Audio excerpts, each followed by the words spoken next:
everybody. Welcome to In This Corner, the podcast, the Buck 54. Boxing's biggest names, boxing's biggest stories, boxing's biggest fights, greatest memories and moments. We cover it all with style and panache and with Lee Groves, the boxing writer, author, CompuBox counter, historian, nice Good guy, good guy award winner. Yeah, And anyway, there he is. How you doing, Lee? doing well. And we're going to have a guy on our show today who wears a lot of hats himself. Yeah. And that's Ben Dottie. Yep. Yep. Ben certainly does. And Or Dowdy. Dowdy. yeah, this is from the UK with love, we'll call it today's show, because we're going to talk with Ben, who's an ex-fighter. And I would call him a pugilistic provocateur. He puts out so much interesting content and has such an interesting perspective on everything. Does his own podcast, he's written some books, right? Yeah, he's written a couple of books, one on Wilfred Benitez, the other on Tony Ayala Jr. It'll be interesting to find out what he's learned about those two men. Yeah, and I like him. I don't like most of the boxing people. I like this guy. So that'll be a lot of fun. By the way, we're one day removed from St. Paddy's Day as we tape, so I've got leftover green on. By the time you see this, it'll be long since past, but hell, I look good in green. Brings out my eye color and stuff, so it's all good. All right, I know you got some business to get to before we get to Ben, so fire away, baby. Well, since the theme of this show is centered around the UK, let's review last weekend's most significant fight from that region. Nick Ball risked his WBA featherweight title in his hometown of Liverpool against Australia-based Irishman TJ Doheny, who, at the age of 38 years, 143 days, had the opportunity to become the oldest man ever to win a share of the 126-pound title. And if he had been successful, he would have dethroned Hall of Famer Eddie Joffrey, who was 37 years, 49 days old when he defeated Jose Legra for the WBC belt in May 1973. Well, it wasn't to be. Doheny acquitted himself pretty well for the first few rounds, but Ball's pressure and power eventually got to him and resulted in a corner retirement TKO between rounds 10 and 11. The hope from Ball's promoter, Frank Warren, is that he would fight Naoya Inoue in December in Saudi Arabia, but Ball himself is targeting a title unification match with WBC champion Stephen Fulton. Inoue would mean more money, of course, but Fulton is a more winnable fight. Not because Fulton is a bad fighter. He's quite good, and he looked good in his last fight, but because Inoue stopped Fulton when they met head-to-head. Do you have any thoughts on Nick Ball? No, not really. He's a decent fighter. He's a good fighter. I mean, in the way you broke it down there, I think Fulton would be definitely a better matchup for him than the Monster. Because I think the Monster would take all the balls out of his game for Nick Ball. But yeah, Right. he's a decent fighter. Yep. And then later on DAZN, Austin Ammo Williams continued his comeback from last year's TKO loss to Hamza Shiraz with a solid 12-round unanimous decision victory over a challenging opponent in Patrice Volney. The co-main event saw Edgar Berlanga return to the ring for the first time since losing to Canelo last September. And for the first time in more than 4 years, he scored a first-round knockout. His opponent was Jonathan Gonzalez Ortiz, who, like the 19-1 Volney, is 35 years old, and who, like Volney, had a good record of 20-0-1. But here's the kicker. While Volney was coming off a ninth-round knockout win over world title challenger Stephen Butler and sported a rather athletic physique and good boxing skills, Gonzalez Ortiz looked as if he was coming straight off the street. And not only that, he was fighting for only the second time since returning to the ring from a 10-year layoff. And the reason for that layoff was that he served a prison sentence for armed robbery. Now, I didn't see the fight live, but you emailed me a photo of him. Yeah, we're going to put that photo up. Put that photo up. It looks like that he might have had a job changing tires, and one of the tires got caught around his midsection there. Man, oh man, he not a good look, and Not a not a good good one. result for him, but a good one for Berlanga. A very good one. And, I think that Sergio Mora had a great line when describing this fight. And he said that Edgar Berlanga is known as the chosen one. And it looks like Gonzalez Ortiz was the chosen opponent. Yeah. Uh, so there you go. And then we go to the previews. Later today on Amazon Prime, Sebastian Fundora will defend his WBC and WBO 154-pound The titles Towering Inferno. against Cordell Booker, who is rated second by the WBO and 19th by the WBC. For months, Fundora thought that he was going to fight Errol Spence Jr., and all the delays have resulted in a 357-day layoff, which is tied for the longest of his career. Booker is 23-1 with 11 knockouts, and he has won 6 in a row since suffering a one-round KO loss against Austin Ammo Williams. Based on what I've seen, Booker is a quality guy, but in beating Zoo, Fundora showed some very effective long-range boxing. So if he can mix that in with his excellent inside game, I think he'll grind out a decision victory. What are your thoughts? Yeah, I think the same. Good to see him back in action. I, love him and his sister Gabriella. I love the family. It's a great story, and yeah, I think your analysis is right, and he's again become a guy that I enjoy even spending time with. They're just such a nice family. They really are. And as far as the undercard is concerned, which can be seen on Amazon Prime, I think it's free show actually for those who get Amazon Prime. Elijah Garcia will meet Terrell Gaucher at 160, while Jesus Ramos will be fighting for the second time in 49 days, this time against late sub Guido Schramm. Both Garcia and Gaucher are coming off losses, but I am picking Garcia on points. And as for Ramos versus Schramm, I'm choosing Ramos by TKO. All right, there you go. So it is time to do some UK with love stuff with Ben Doughty. That's coming up. Do want to take just a second to offer my deepest condolences to my friend, soul singer extraordinaire, the great Jeffrey Osborne. Last week, he lost his wife. I think it was just a few days short of his birthday, because I put a post of Jeffrey and I, as I do each year on his birthday. Sherry Osborne passed away. She was 69 years old. They were married 42 years. She was known as the boss lady. She some stuff I won't talk about that she tried. She counseled me a few times in some dark moments of my life, as did Jeffrey, of course. And she was a wonderful, wonderful woman and wife and mother to their 3 daughters and son. And again, I probably sat 20 times or more at Jeffrey Osborne concerts, and I would usually sit right next to her and or somewhere right there in that vicinity. And once again, my deepest condolences to my friend Jeffrey Osborne on the loss of his wife of 42 years. Rest in peace, Sherry Osborne. We'll be back.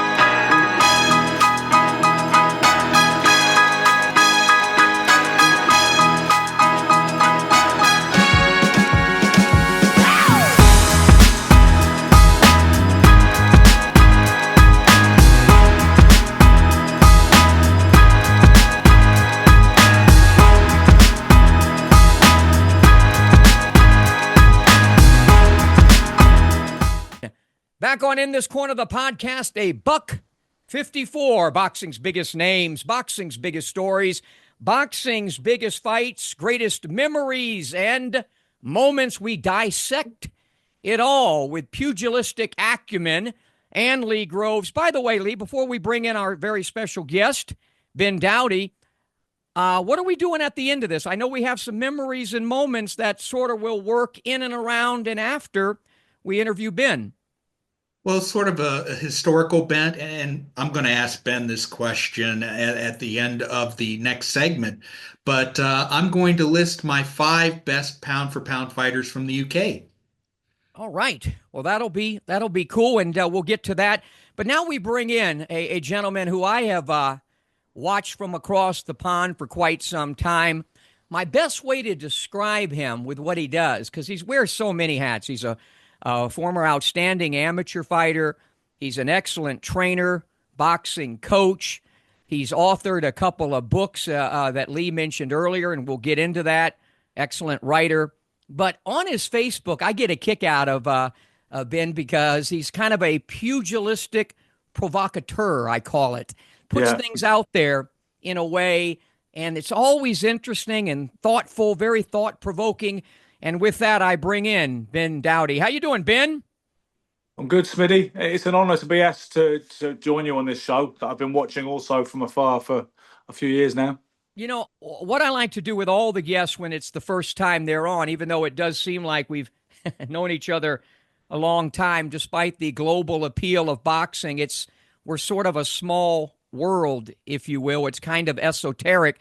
But give the folks a little up close and personal. Take us back to your childhood growing up there, and then how you got into boxing, if you will.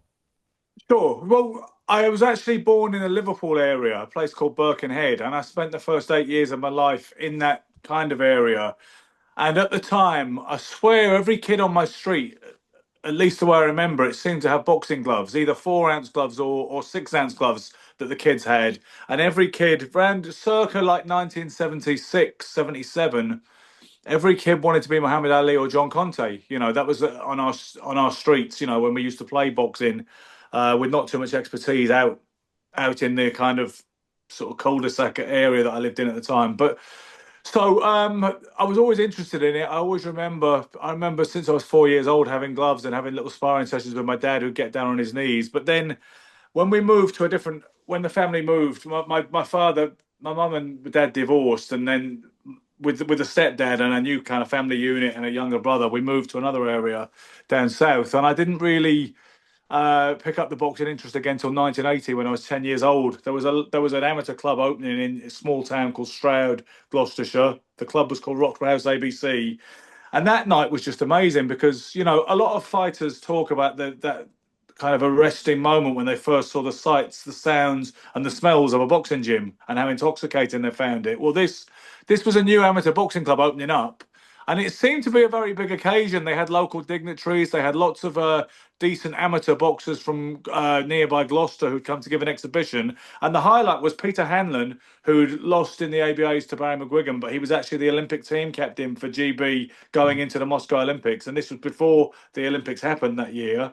He was there, just to bring some stardust to the occasion for the local paper. And some of us got to box with him on that night. And I was in the paper like a week or so later, landing a left jab to Pete Hanlon's stomach. So I was hooked.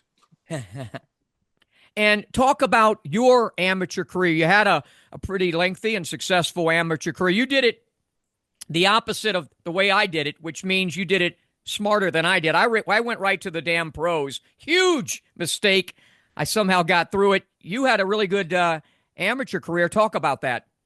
Yeah, well, I don't know if it'd be overselling to say it was really good because I never won a national title or anything like that. But first fight was at 11 years old. I won my first three bouts. And I mean, from the moment of that amateur debut at 11 years old, as far as I was concerned, in my head, I was headed for greatness and it was going to be a career. I'd already read Muhammad Ali's autobiography and devoured all the books I could. One of the most important tomes for a lot of us in Britain at the time was a pictorial history of boxing by Nat Fletcher and Sam Ander, I believe it was. And I swallowed that basically, and I just was obsessed with boxing. So yeah, I won the first three bouts, then took a loss, etc., etc. But the most I managed to win was the West of England, like the regional titles. I got beat in the quarterfinals and the semi-finals of the schoolboy and the junior championships a couple of times.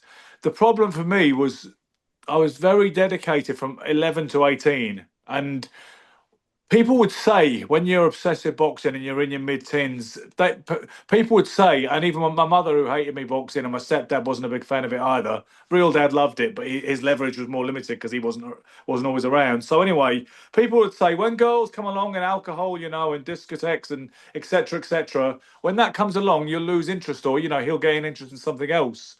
And I swore blind that wouldn't happen. But you know what? When I was 18, my head did get a little turned by the other side. The turning point for me that kept me away from boxing for a long time, as well as leaving home with a degree of acrimony and being a little unstable, and I didn't go to college like most of my university, like most of my peer group did. I got myself a job in a wine shop. But for me, the damage was done when I saw Guns N' Roses at Donington Rock Festival in the summer of '88, and I couldn't believe it. But I actually thought this looks like a pretty cool way of life in a raison d'etre. Look at Axel and Slash up there. And I bought a guitar, got a job in a wine shop, and then this other life started up, Smitty, where I actually spent the next, when God knows, next 12 or 13 years gallivanting and getting into trouble and getting married, etc. And I didn't return to boxing until it was like 2002. I went to see the Ward Gatti fight with this crazy girlfriend I had at the time. We went to New York with a kind of open agenda. So let's see how long we stay here. I ended up sending her back because she was getting on my nerves. But I joined up at Gleason's gym, and I had my first fight in about God knows. One thing I should bring up to speed with in 1991. After I'd been on a bit of a tour of America and the drink, drugs, and birds and boxing and all that, I was going to turn professional with a manager called Harry Burgess, who operated out of the famous Thomas à Becket gym on the Old Kent Road in South London.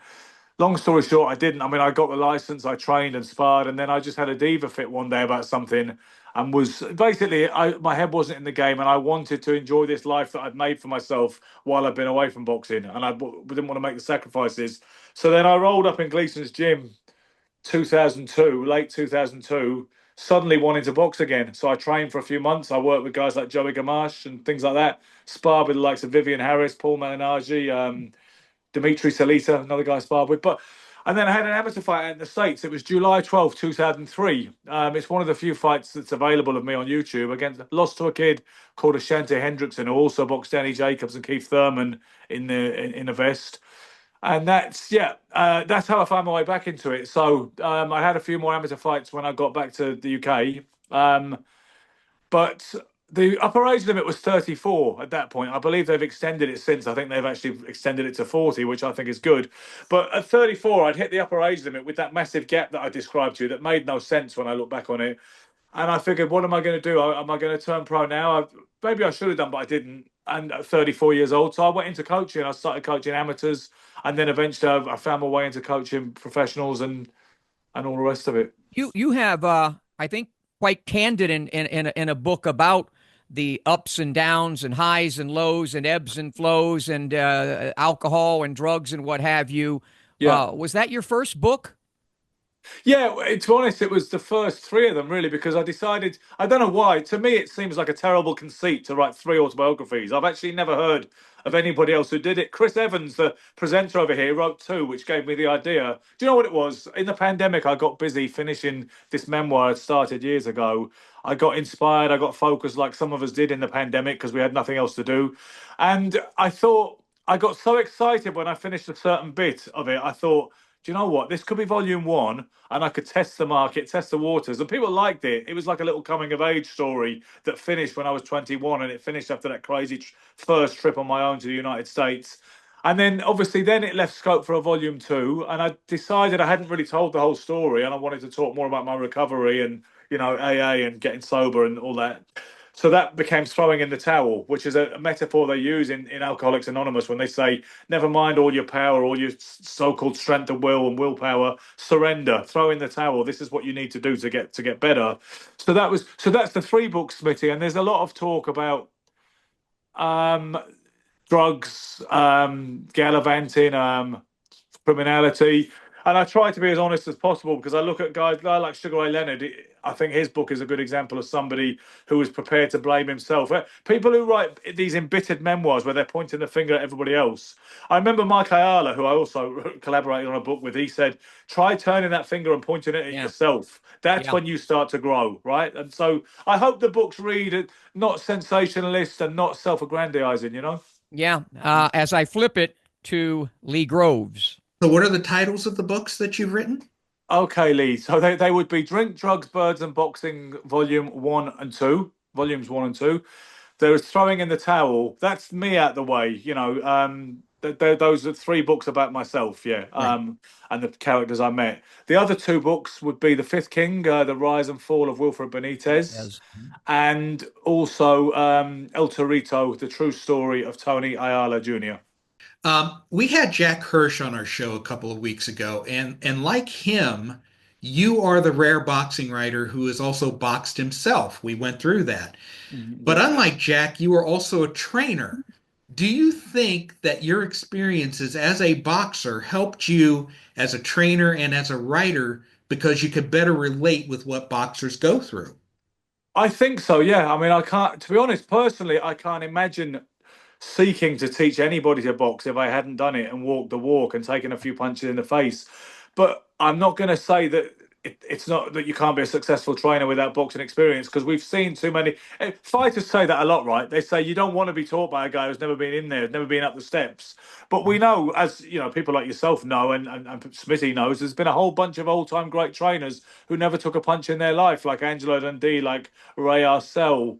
I think Whitey Bimstein did box, but there's a whole bunch of guys who didn't. Who else didn't? There was a whole Enzo I don't Calzaghe know. didn't. I don't know what Customato did. I don't know how many fights Cuss had. Yeah. Smithy, I hear he had one fight at best, and I suspect he didn't have any. But you know what? He trained to box. But we know you can actually be. There are better trainers than me who never box. But having said that, I personally would not even. It would never occur to me to teach boxing if I hadn't done it. That's just me. What was the strongest positive memory of your boxing career? That's a good one. I Like, was think. there a victory that meant particular that meant a lot to you, or if there was a punch, the greatest punch you ever landed? Do you know So, what? I think back. I mean, I like my last fight, my swan song, as it were, because that was quite emotional, and I managed to win it because I'd actually lost three on the spin just before that last final fight, and I went out a winner, so that was good. But before that, I always hark back to this fight. It was my third senior bout when I was 18, and I boxed a guy from the army, from the second parachute regiment over here, which had a pretty good reputation for producing good boxers and these guys who were really fit and beasts of fighters, you know. And he was about 27 and looked very, very kind of weathered with his tattoos and his kind of swarthy tan. I was just an 18-year-old kid who looked a bit like Rick Astley, the singer at the time, with really? this, Okay. yeah, with this kind of square sort of haircut, with Yeah. with VO5 mousse and a pole in the neck, and I just looked like some skinny arm teenager, and he looked like a proper man, like a military guy, and they were saying he was really good as well. And before the fight, one of his teammates said, "Well, you must be good as well, because otherwise they wouldn't be putting you in with Geordie." And he was good too, you know. He was actually a really sharp boxer, and I thought I lost.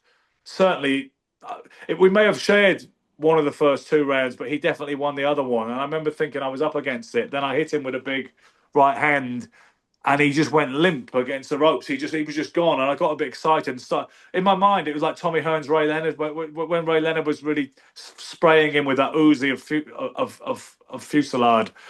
And the referee stepped in, and he actually stepped in to give him a standing count. And just as I went to rush back in, the bell rang, and I thought he was definitely. I would have stopped him and given him a few more seconds, I think. But I remember thinking, have I done enough, or am I still going to lose? Because he was boxing pretty good up until that point.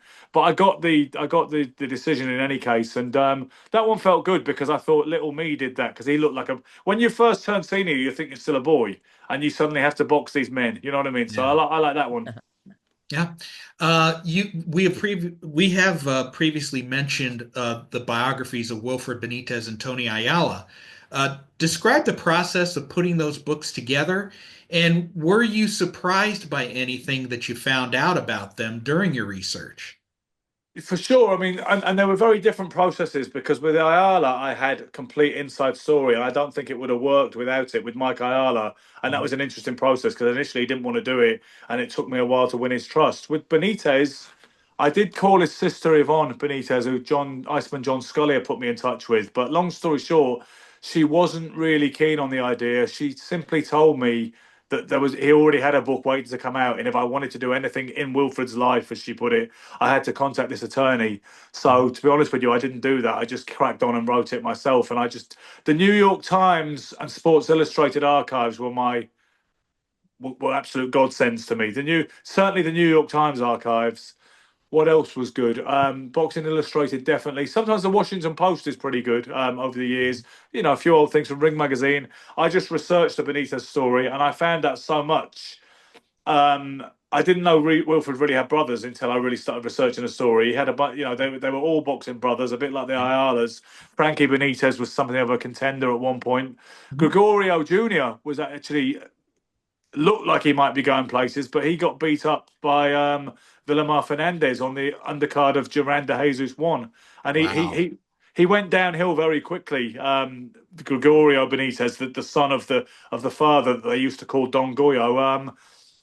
Gregorio Benitez Sr. appears to have been a very draconian figure, one of those pushy fathers who, some people say he sacrificed the cerebral health of his sons to achieve his own ambitions. And I did hear that Yvonne wasn't too happy with the portrayal of the father in the book, but to be honest with you, a none too flattering portrayal emerges of him when you delve into things. Right. He just seemed like one of those guys that pushed his sons. They never had a choice whether to be boxers or not. And certainly, Wilfred Benitez did too much sparring when he was a kid, an undeveloped kid, with world-class professional fighters. So Yeah. that's a shame. There's a video of him from 1972. I think he was 14 years old at the time. Yeah, he was on national television, and I think he Fighting a portrayed himself Canadian. as 16, right? Yeah, because do you know what? They announced him as 17 years old in that video, but he wasn't. He was No. nowhere near. He had a baptismal birth certificate which said he was older. And if you look at early fights, even against I'm trying to think what the guy's name was. It's not coming to me, but there was one fight where Don Dunphy would do those MSG broadcasts back in the day, and he was announcing him as a certain age. I think he was saying he was 18. Wilfred got younger the nearer he got to the title shot against Cervantes in 1976, and I think they ran with it until the point at which it actually diminished his fabulous achievement. Because you could argue perhaps he was older, but the research I've done encourages me to believe he was definitely born September the 12th, 1958, and he was the youngest world champion in history. But they bucked that backstory that he was older just at the point it suited them, and then they could claim the historical victory. And what did you learn about Ayala that surprised you? About Ayala that surprised me. I didn't really have any expectations, except obviously you find the human being behind the monster that Ayala has largely been portrayed as. He's a funny character, isn't he? Because if anything, he gives the hipsters a bit of a hard on, to be honest, doesn't he? And people are either, oh yeah, but never mind the reprehensible moral turpitude and unconscionable behaviour. What a fighter though, and what potential! And then some people say nonsense, overrated. It's a hipster fantasy. He never beat a world class fighter. What makes you think he could have hung with Duran and Hearns and Leonard, all the rest of it? And plus the fact he was a waste of oxygen, because look what he did. But it's a hard thing, when you deal with as beautiful a person as Mike Ayala and as sensitive a person. That's his brother, and he loved his brother, and he still has practically a shrine to his brother in the home he shares with his wife in San Antonio. They have these beautiful portraits that somebody wrote of Tony and of the four brothers together and of the father. You realise it's a complicated story, and obviously that Tony had people who knew and liked him.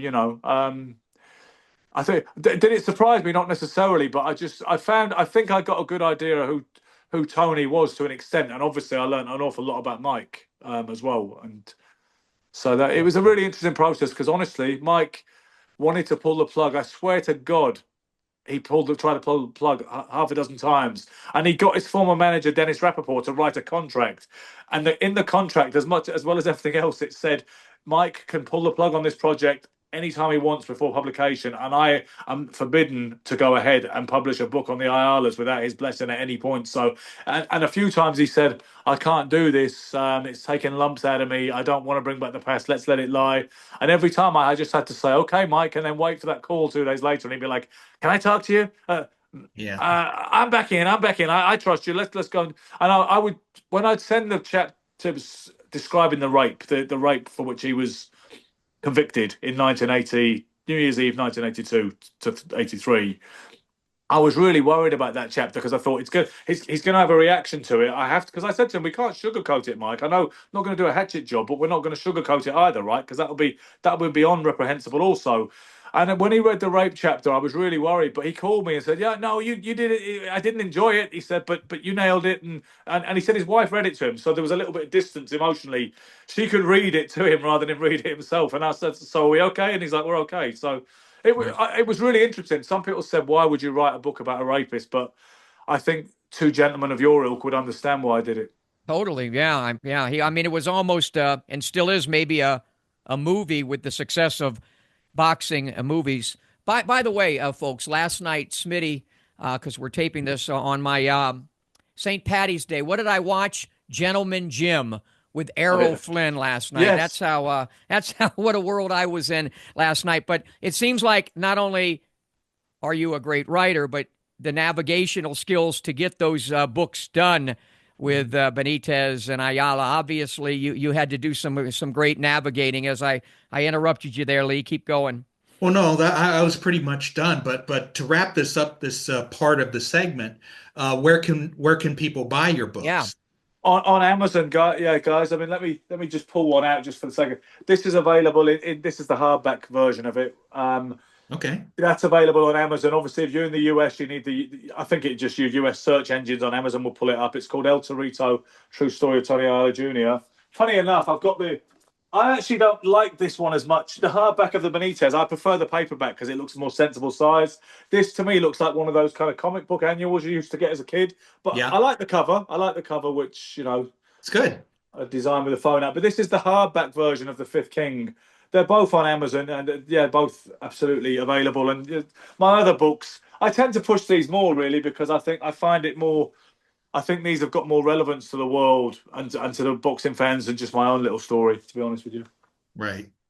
Lee, why don't you get those other two questions out before we go to the break? Well, the last question that I have is that you also interviewed a lot of people on your podcast, and I believe Sure. two of them was Sugar Ray Leonard and Roberto Duran. What were those experiences like? Yeah, not on the podcast, but Sugar Ray. The first interview I ever did was Mitch Green, and that was just on a bender in New York City when I was still drinking, and I just turned up with a girl that I'd met at the Manhattan Youth Castle Hostel. She had a camera. She was enthusiastic. I said, "Let's go do it." But no, Sugar Ray Leonard was the first big interview I did, the first really big name, which. He came to England in 2012 for a few book signings and to appear on the Jonathan Ross show. He was pushing his own book, The Big Fight. And I managed to just blag. That's an English word. When you manage to kind of almost luck out and talk your way into something, even though there's not actually a lot of substance behind you at the time, but you talk a good game. I managed to blag the interview with Sugar Ray by, I guess I pretended to his agent at the book signing that I was more of a bigger deal than perhaps I was. And she seemed to go for it. And she just said, "Well, email me now and I'll ask him at lunch if he'd like to do it." And Ray, being the Prince of a Man and being Ray Leonard, he just said yes. And she said, "Right, if you get to this book signing at Liverpool Street half an hour early, you can have 15 minutes with him in the basement before we go up and do the signing." And he did it. And it was just, so that's still my favourite interview ever. Duran, I actually hosted an evening with Roberto Duran in the City of London in 2018, in June 2018. And Roberto is just the coolest, most happy-go-lucky guy that seems completely divorced from that kind of, that Manister Piedra kind of Charles Manson-esque persona that Ray Leonard spoke of in the early 80s. Roberto is just a really cool, laid-back individual who seems to really enjoy his life, Yeah. Good friend of mine. I've had every experience with Duran, from drinking all night with him, which is one I don't remember much of, and not only interviewing him so many times, but doing a 45-minute in-ring with Duran that's never aired, and it will soon. I'm actually breaking that right now, where he bloodied my nose because he told me to go one direction in Spanish. My Spanish was never what it should have been, and I went the other direction, and bingo. But, to get a little blood from Duran, that is fine by me. We're going to take a little break, come back, and much more with Ben Dowdy, and of course, Lee Groves. We'll be back. I got two options. Option one, I can accept defeat.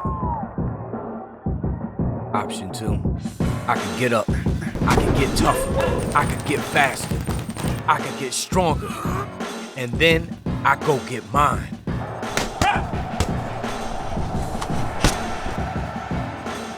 I made my choice.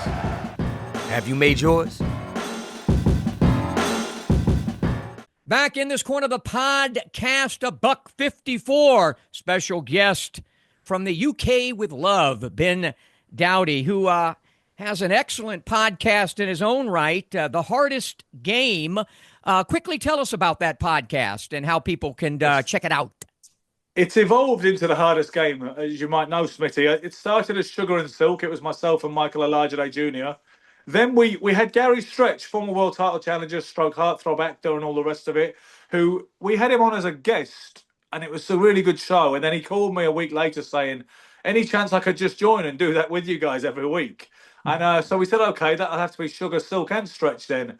And then recently, both the Silk and Gary have been busy with other projects, and I decided to press on, and I called it The Hardest Game after a book by Harry Carpenter, the legendary commentator over here.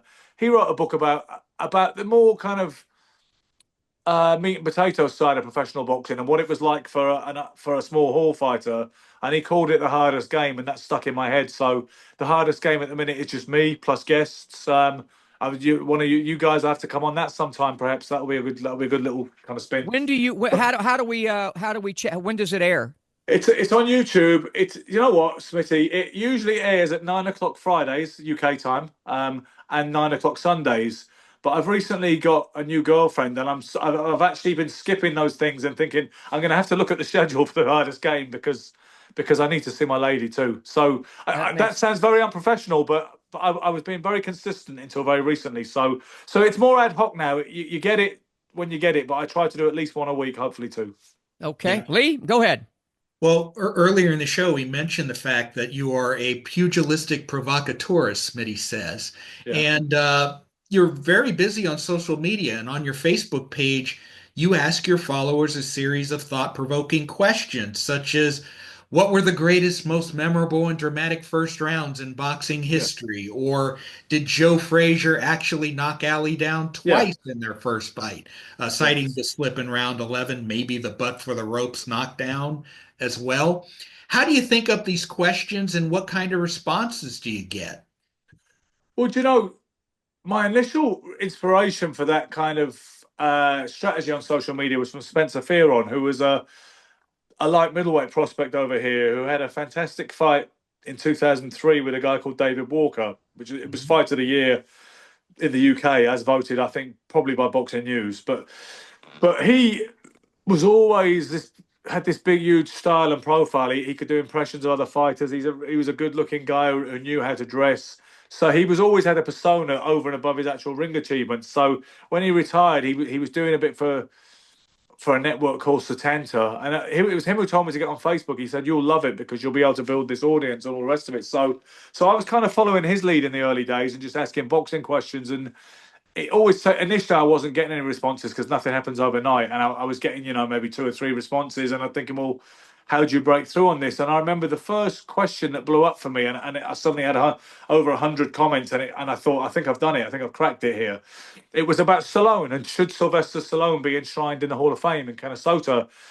And then I've never really looked back, so I'm grateful to Sly for that, because after that I managed to build it up, and obviously forging links with guys like yourself, proper American boxing guys of credibility, and the guys like, Donnie Lalonde, Tim Witherspoon, and Michael Olajide, and Dennis Rappaport, and all the rest of it. To me, I'm never far removed from the young fan, so I think it's fantastic to be in touch with all you guys, So that's pretty much how I did it, and I guess I've just maybe 15 years now. 2008 I got on it. It's actually 17 years, isn't it? 17 years since 2008 when I got on Facebook, and I've just had this big adherence because Facebook's looked after me all the way through. Facebook is the thing that gave me this foothold and allowed me to interview Sugar Ray Leonard, Roberto Duran, Larry Holmes, or anybody else. So I always have this thing where I always try every night of my life. I try to put out a thread at 10:30. There is the 10:30 for me. It's 10:30 UK time. That's the cutoff point for me to get traction. If you 11's a bit late, you can Mhm. still do it. But the lead thread of the day is supposed to be 10:30 p.m. UK time. So. And any girlfriend I've had in all that time has had to understand at 10:30. I'm like, 1 second, let me think, because obviously when you've done every question known to boxing fans ever, there's always current stuff to talk about. But if you're not going with a current theme, if you're going with a classic theme, you have to keep thinking of these ideas somehow. And obviously, you have to retread them every few years, and that. But I always try to keep it going because I remember that without Facebook, you wouldn't be talking to me. I don't think so. And what's excellent about it, Lee, and folks listening is so many of especially the guys over here, what do I call them, pugilistic pups. It's the same damn conversation. They're either talking about Shakur or Yeah. Tank or Ryan Garcia or, God forbid, Jake Paul. Not Benz. And you better with Benz. You also better read it carefully because he hasn't castigated and excoriated me, but sometimes I've read it too swiftly and I'm making my own comments. And he said, "No, that's not the question, Smitty. The question is." So Ben is like a pugilistic professor who will correct you. That's not what I asked for, Smitty. You're opining on your stuff, and you take it really serious. But it's great content. I think the people who know me well, or even have got to know me well at the Facebook distance, they hopefully and luckily they find it endearing that God, he's such a damn Nazi about these threads. And it's like, can't we have a conversation that goes organically? But it's like, no, please stay on track, otherwise it becomes another thread. So there is that kind of traffic warden, traffic cop type of aspect to me when I'm on the threads. And God forbid he quotes anything from Montel Griffin. Oh my goodness gracious! And I still say to Elijah Day out there, 6-ounce gloves, 8-ounce gloves, 10-ounce. This thing about the glove size, I won't get you started or me started, but that was a great one about what size gloves have more impact on you. Jesus. He really believes that you're more likely to knock somebody out with a 16 or 18-ounce glove than you are with a 6 or an 8. But the thing is, Smitty, and I love the Silk to death, I really do. He's a brother in so many ways. But he is utterly convinced of this, and he will never, ever relinquish it. And he will spend the rest of his life trying to prove this point, I swear to God. Go ahead, Lee. Interesting. Well, Smitty and I have long said that while boxing is thriving worldwide, it is struggling here in the United States. And we have repeatedly said that one part of the world who's doing everything right is the UK. Enthusiastic crowds. You build local attractions. You still have boxing on terrestrial TV on Channel 5. Yeah. You know how to build fighters and attractions. Strong coverage in the media. It's treated like a serious sport. You even have a title structure, area titles, British, Commonwealth. We do. How are you guys doing that? You know? Well, I would go as far to say, Lee, that, and I've said this recently, that the UK is now the boxing capital of the world, which we never were. It was always in the States. And my interest and love was actually more centered in American boxing because it was the Mecca and because all my heroes came from the States, pretty much. But now, UK and London more specifically is the boxing capital of the world. The venue is Saudi Arabia, but the kind of epicenter of it is Britain and the British promoters. But that's all going to change again, isn't it, fellas? Because as much as it's all been about Eddie Hearn and Frank Warren and Turki Al Sheikh, he's just announced this league with Dana White and with Nick Khan and TKO. So I imagine that's going to have a massive impact, a game-changing impact on the American market and where we are, because Dana is not going to be so interested in promoting it in the UK, is he? And Eddie Hearn has already said, I can't tell you how or if we'll be involved because I know nothing about it. So we live in a time of renaissance and transition right now, but the UK has certainly been the boxing capital of the world for the last 18 months. I do like our title structure, our traditional titles, area titles and a British title. It's a shame we've got all those ranking belts and the sanctioning body baubles because a lot of fighters pass them up now. If you think about it, back in the day, we had British champions like Tony Simpson and Colin Jones and Harold Graham. We had a world-class, proper level of guys who perhaps weren't quite good enough to beat the truly elite practitioners they came up against in the shape of Donald Curry, Marvin Hagler, or Mike McCallum. But they were the British and even continental European champions and Commonwealth champions that had an ability to it. Whereas now you'll get fighters who never won a British title, who've got belts that look like the belts that Donald Curry and Eusebio Pedrosa and Azuma Nelson used to hold up in KO magazine, because they all look the same now, don't they? You know, And also the Lonsdale belt. It is the most beautiful belt it is among all of them. It has such an historic impact. Henry Cooper famously won 3 of them, outright. You can't have 3 outright anymore, but you can't have more than one anymore. But Colin McMillan, remember Colin Sweet C McMillan? He has 2. Don't ask me how he got 2. He did explain it to me once, but he's one of the few fighters of his era that has 2 somehow. maybe different weight classes. I don't know, but I think you're not even allowed to do it that way. I'll have to look into that. But I think no, it was just at featherweight, but he got 2 somehow. I'll have to ask him how he did it, because not many people ever had 2 Lonsdale belts. The Cooper historically had 3, as you said. Unfortunately, at the end of his life, Cooper had to sell those belts, or he decided to sell them, which is a little bit of a shame. there are elements of the U.S. game. What's wrong with it anyway, that has infiltrated the British scene. And I think one of them is the buildup toward the Chris Eubank Conor Benn showdown. It's been loud, it's been profane, it's been occasionally violent. What do you make of the buildup for this fight? You know what? The thing is, certain things annoy me about boxing culture today, and it's based on the fact that people are not capable of thinking their way through a situation.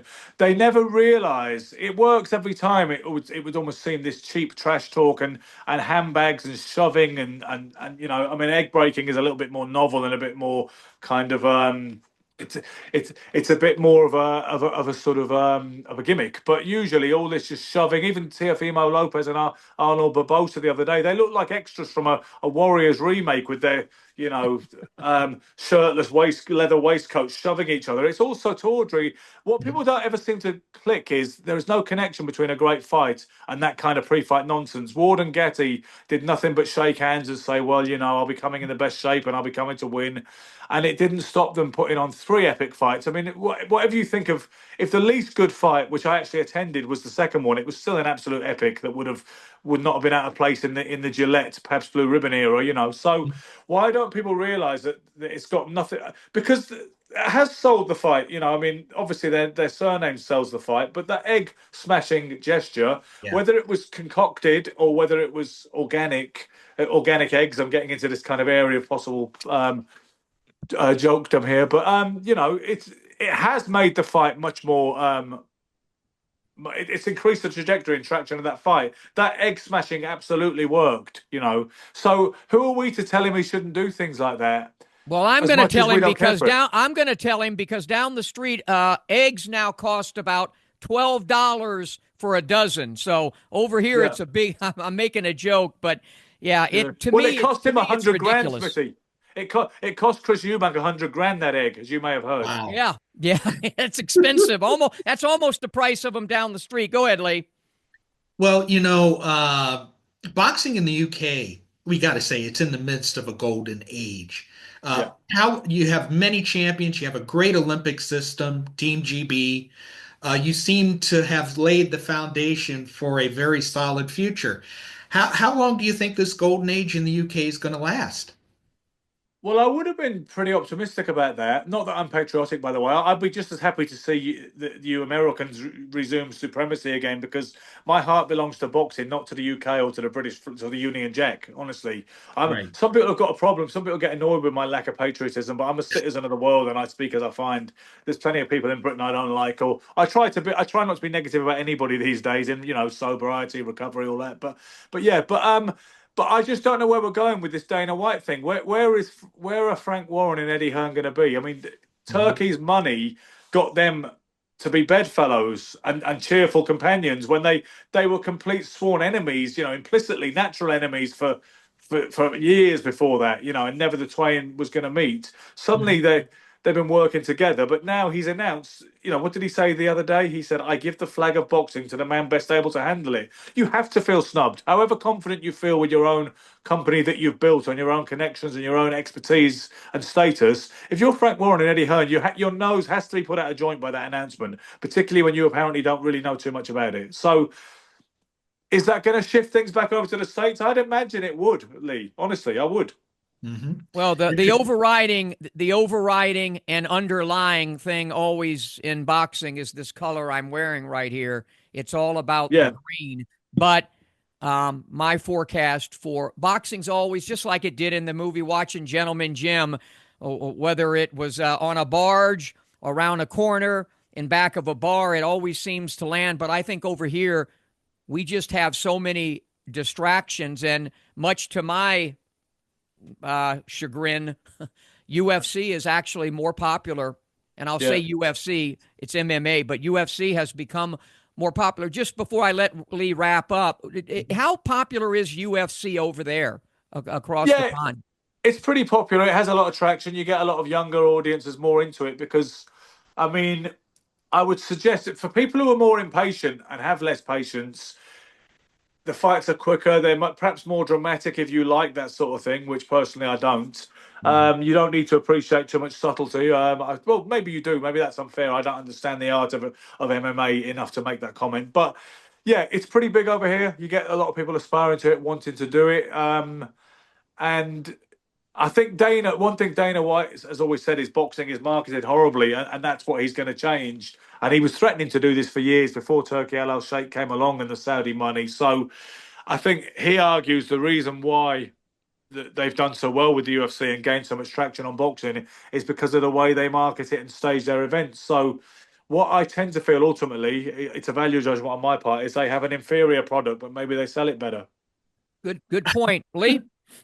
That's strange because I wrote a line very similar like 10 or 15 years ago that boxing is a superior sport with inferior marketing, and MMA was an inferior sport with superior marketing. I have since taken that back, but it's interesting that you framed it that way. But in our next segment, I am going to list my top 5 pound-for-pound fighters from the UK. What is your list? Okay, so I must admit, and I'm loath to do this, or I dread this task because it's so enormous that it's discouraging. And I'm going to do it, by the way. I'm just going to give it as a disclaimer first. But and I also I'm not a fan of pound for pound lists in general, either current or historical, because I feel they tend to lose meaning after. I get the idea of a numero uno, if you want to say Sugar Ray Robinson was the greatest fighter who ever lived, and I get the idea of a numero uno right now, whether you like Inoue, Usyk, or Crawford, or whoever else is your number one. But once you start talking about number 4 or 5 or 7 or 8, I start to feel it becomes increasingly spurious. And very hard to rely on. It's easier to have even 1 and 2 you can have. You could say, suppose someone said, I think Sugar Ray Robinson was the greatest fighter of all time. And after that, I think that Ezra Charles or Sam Langford or Muhammad Ali or whoever else was, that makes sense to me.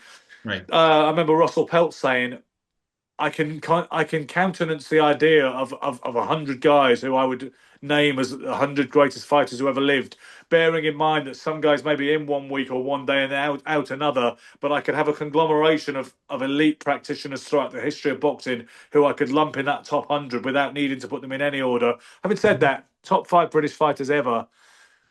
When we try to compile these lists, we tend to be concerned about that we're not guilty of either recency bias or nostalgia bias. People like yourself and me and Smitty, we with a foot in the historian guild, we tend to be accused traditionally of nostalgia bias, particularly by people like Montel Griffin, who tell us it's just evolution and everything's moved forward. So I don't want to be trying to be fair to the relative present or recent and the nobility of the past. This is what I come up with. And it'll be interesting to see how it compares to yours, Lee. So, and I don't really want to go in order as such, but if I can say 5, I think Lennox Lewis, Joe Calzaghe have to be there. There's some people might throw in the argument of recency bias. I know Joe had a lot of mollycoddled or a few mollycoddled WBO title defenses against not exactly top tier opposition. I Right. know he only beat Bernard and Roy when they were shadows of themselves, Right. but I think Joe, the undefeated thing, it means what it means. It's not the be all and end all, but it's still an impressive factor. Sure. I think Joe, his longevity, his ability, and his best wins, including Lacey and Kessler and such like, and even beating Chris Eubank in his first title fight, which was no easy task. I think Joe has to be there in that top 5 greatest British fighters who ever lived. I think Lennox Lewis absolutely has to. And anybody who wanted to argue that point, I would ask them why the hell they sought to argue with that. I'm not a Lewis nut hugger. I'm not a massive Lennox Lewis fan, but come on, he has to. He has to be there. I choose to put Nassim Hamid in as well, based on his amazing ability and phenomenon and his achievements and performances for that 5-year window when I believe he was the best featherweight in the world on resume and record. So I think Nassim Hamid, he was a little bit of an underachiever almost. But I choose to, I understand, I think Kazag Lewis has to be there. I don't think Hamid has to be there. I choose to put him there. Okay. Then to go a bit more historically, I go with Jack Kid Berg in there too, because incredible resume, beat Kid Chocolate, Tony Canzoneri, Tippy Larkin. I think I take him over Ted Kid Lewis, who people often talk about. Lewis was obviously a phenomenal fighter and had an amazing career that we can only marvel at today because it just couldn't happen today and wouldn't happen today. But I think I've decided Jack Kid Berg's resume is stronger, so he makes it. After that, I come down to, there's an argument for Nigel Benn, but I'm not going to go there on this occasion with the top 5. I wouldn't laugh anybody out of court who wanted to put him there when he beat guys like McClellan and Aaron Barclay and Doug DeWitt and unlucky not to get a nod against Chris Eubank in a rematch. And had a bunch of title defenses. But so it comes down to me, Ken Buchanan and John Conte. And I'm going with the Hall of Famer Buchanan, who was the undisputed lightweight champion of the world at one point. The American journalists were comparing him to Sugar Ray Robinson when he fought at the Garden. And his 2 wins over de Jesus, beating Ruben Navarro. He obviously lost his title to an elite force of nature in Roberto Duran. He never did get the rematch, which was perhaps a little unfair to him. So as much as I love John Conte, I actually consider him a friend without being pretentious. I could call him up right now and talk about my recovery or sobriety or whatever, and he'd be right there at the end of the phone. But I'm going to go with Ken Buchanan. Canastota enshrined him. They haven't enshrined John, and I think that's the correct decision in both cases. So if we recap, I have got, and obviously, as I say it, I think there's something I've missed, or there's something I've left some door open, or something not covered, and I'll change my mind tomorrow. But Lennox Lewis, Joe Calzaghe, Nassim Hamid, Jack Kid Berg, and Ken Buchanan. That's a pretty good. That's a pretty good fistic 5. I would say I was lucky enough to see Kenny Buchanan fight against Frankie Otero on Miami Beach. Boy, what a beautiful boxer. And then I got a chance to have a jar with him at Graziano's restaurant there in Canastota. And that brings me to my final question. When are we going to see you in Canastota hanging out with us in June? I've told you this before. You got to get your behind there. Do you know what? I really do have to do that, Smithy. And I would like to do it. I really would like to do it this year because I've never done it before. I've been to the Atlantic City Boxing Hall of Fame back in 2023, which was wonderful. Still want to do that trip again because we have this really fun thing when we get Junior Jones or Michael Nunn or whoever else is around, and we'd like to John Scully, Michael Sukalajade, and we drive from Atlantic City on the first night to Philly to go get a cheesesteak at Pat Steaks, which is in Passyunk Avenue or thereabouts. So, but no, I think this year it is time to do it because, and I wish I'd been before because you've had this amazing journey in boxing yourself, and Graziano's is no longer with us, which is a real shame, isn't it? Right. Yeah, but there's other places, and Lee, wouldn't Ben be wonderful for me to bring him up on stage when I'm doing my lectures and have him talk about some of it and share some of the same things that we did here. Folks, hey, you're selling it to me. I'm on the phone to the travel agents as soon as we finish. That happens. Folks, you got to check out Ben on Facebook. His podcast is The Hardest Game, but on Facebook he's there every day with very thought-provoking and, as I like to say, pugilistic-provoking conversation. Does a great job. I think he's one of the best minds out there, at least that I've seen. And so Great having you on the program. And do you want to do? I don't know if you want to do this or not because you've got the fights coming up with Eubank and Ben. Have you made your pick yet? Do you know what? I haven't quite decided, Smitty, but I think it's going to be competitive, and I'm leaning towards Ben. A gut feeling. That's not my final prediction, but everybody these days, right now, is saying that Eubank will be too big, and they also think he's got into Ben's head. He's got it under his skin, and young Ben is going to fight too emotionally, and that's going to play into Eubank's hands. But I look at the Eubank who got knocked out, stopped by Liam Smith back in, I think it was 2023 already, and then the rematch where he had nothing to beat in front of him. There was something wrong with Liam Smith in that rematch. He was like a dead man walking. Yeah. So I think, and then I know Eubank's fought once since then in Saudi against that Shrameta guy. I think that young Ben is closer to his prime. Eubank could get old overnight. The size is a factor, of course. But I think it's going to be very competitive. The people who think that Ben's bitten off more than he can chew and is going to be embarrassed and exposed, I don't believe that's going to happen. I suspect this one is very closely contested and goes to the wire. Mm-hmm. And that perhaps both of them don't perform quite as well as they could because of there's so much at stake, in terms of the bragging rights and the honor of the family legacy and all that. Well, right. Certainly we'll pay attention to what you have to say on Facebook as it gets closer. Ben, thanks for joining us. I knew it would be an excellent show, and it was. Thank you for joining us. I'd like to reiterate that it's a complete honour to appear with both you gentlemen, and I'm glad that you're around and still punching. All right, we're going to take a little break. We're going into overtime. We've got the top 5 UK fighters of all times, and we'll be back to wrap things up with that. I got 2 options. Option 1, I can accept defeat. Option 2, I can get up, I can get tougher, I can get faster, I can get stronger, and then I go get mine.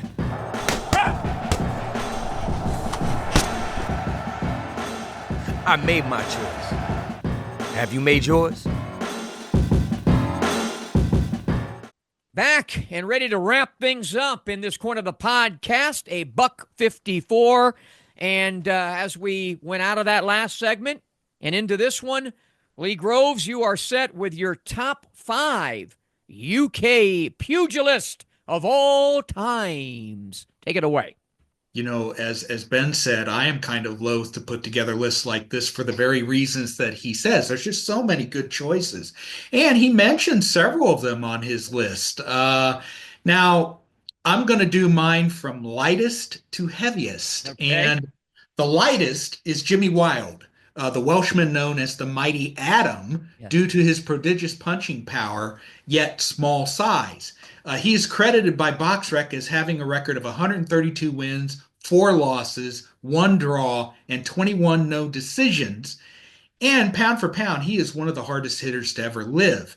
He weighed 98 pounds and scored 98 knockouts. So he basically had a knockout for every damn pound that he weighed. That right there puts him in uncharted territory. And maybe unprecedented territory.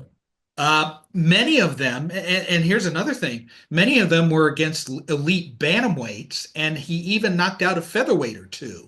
And this is a guy who weighs 98 pounds. That's incredible. Gene Tunney, and we both have great regard for Gene Tunney. He said that Wilde was the greatest fighter he ever saw. So if it's good enough for Gene Tunney, that's good enough for me. Yeah. The next guy on my list is Bob Fitzsimmons, the native of England who became boxing's first 3-division undisputed champion, and who, like Wilde, was one of history's hardest pound-for-pound hitters. He scored 56 knockouts in his 60 wins, and he was he first won the middleweight championship. He then moved up in weight all the way up to heavyweight, and scored a off-the-floor one-punch knockout over James J. Corbett to become heavyweight champion of the world, thanks to that famous solar plexus punch. And then, when the light heavyweight division was created a few years later, Fitzsimmons dropped down, and he beat George Gardner at age 40 to win his 3rd divisional championship. He continued to fight until he was 51 years old, and he ended his career with a 6-round newspaper decision victory in 1914. So not only was he a big hitter, but he lasted a long, long time in the sport. The next name on my list is Ted Kid Lewis, who is a native of London who is most famous for two things. First, his 20 fight series with Jack Britton. And along the way, they traded the welterweight title several times. And second, he was the first man ever to use a mouthpiece. And we'll discuss that when we have Dr. Nam and Dr. Persky on in a Right. few weeks. Uh, BoxRec credits him with a record of 189 wins, 32 losses, and 14 draws. And in his first 5 years alone, he fought 143 times. Imagine that. And in that time, he won the British and European featherweight titles, and he then moved up to welterweight. He and Britain traded the championship several times, and he was good enough to fight the great Benny Leonard to a draw. And despite being the naturally smaller man, he fought for the middleweight and light heavyweight championships. He was unsuccessful, but he had previously beaten Mike O'Dowd in a fight, so he was capable of beating men bigger than himself. That's a pretty good reason. Size. We all talk about size. Ben versus Eubank, the size difference. Size does matter, but there have been fighters like Ted Kid Lewis and like Jimmy Wild that superseded size. They were so good. The fourth name is Joe Calzaghe, who Ben brought up. He was a Welshman who was one of a handful of fighters to ever produce a nearly 11-year reign as a world champion. He held the WBO super middleweight title from October 1997 until September 2008. And in that time, he registered 21 title defenses, which is tied with Sven Otke for the most in division history. By beating Mikkel Kessler on points in November 2007, he held 3 of the 4 widely recognized belts. And as he mentioned, he capped his career with back-to-back wins over Bernard Hopkins and Roy Jones Jr., albeit much older versions of them. He retired with a record of 46-0 with 32 knockouts, and he was elected into the International Boxing Hall of Fame's class of 2014. And by the way, he's the only guy that has done 2 in-rings with yours truly. And I hate to disappoint his legions of fans, but I beat him. I think I eked out that second in-ring with him that we actually shot in Canastota. All kidding aside, I think Calzaghe, to me, boy, he would have been great in a 15-round era. He had one of the great motors I've ever seen. Agreed. That was really why he was so successful. He just flooded the zone with punches and couldn't stop him. And then, of course, the final name is another one that Ben mentioned. That's Lennox Lewis. He's a native of West Ham, England, who twice fought for Canada in the Olympics, winning the gold medal in his second try. He knocked out Riddick Bowe to win that gold medal, by the way. He was the first British-born boxer in 95 years to claim a share of the heavyweight championship, and the man who preceded him was Bob Fitzsimmons. He is one of only 3 heavyweight champions to defeat every fighter he ever faced as a pro, because he avenged his 2 losses to Oliver McCall and Hasim Rahman, the first by disqualification and the second by a one-punch knockout. The other 2 men who beat every fighter that they ever faced was Rocky Marciano, 49-0, and Ingemar Johansson, who beat Floyd Patterson in their first fight but lost the last 2. But still, he beat every guy he ever fought. You take a look at the championship caliber opponents that he defeated. Ossie Ocasio, Mike Weaver, Tony Tucker, Frank Bruno, Tommy Morrison, Henry Akinwande, and Shannon Briggs, Evander Holyfield, Mike Tyson, Vitaly Klitschko. He also stopped Donovan Razor Ruddock, Michael Grant, and Franz Botha in 2 rounds. He outpointed your friend David Tua over 12 rounds, and he crushed Andrew Golota in 95 seconds. Lewis is 4th on my all-time list of heavyweight champions, behind Ali, Lewis, and Larry Holmes. And given all I just said, he belongs not only in their company, but among the greatest UK fighters of all time. Yeah, and that's my list. Great list. Really was. And yeah, Lennox Lewis was, he's on my short list of the greatest heavyweight champions of all time as well. We went into overtime here. We're We're a little over the clock, Holy but that's smokes. okay. That's okay because it's my damn show and I do what I want to do with it. Okay. But good stuff there by Ben Dowdy. We knew he would be a great guest, and he was. Yeah. Looks forward to having him back on again and check out his books and what have you. I have no clue what we're doing next week, but we will figure out something as we always do on In This Corner, the podcast. So long, everybody.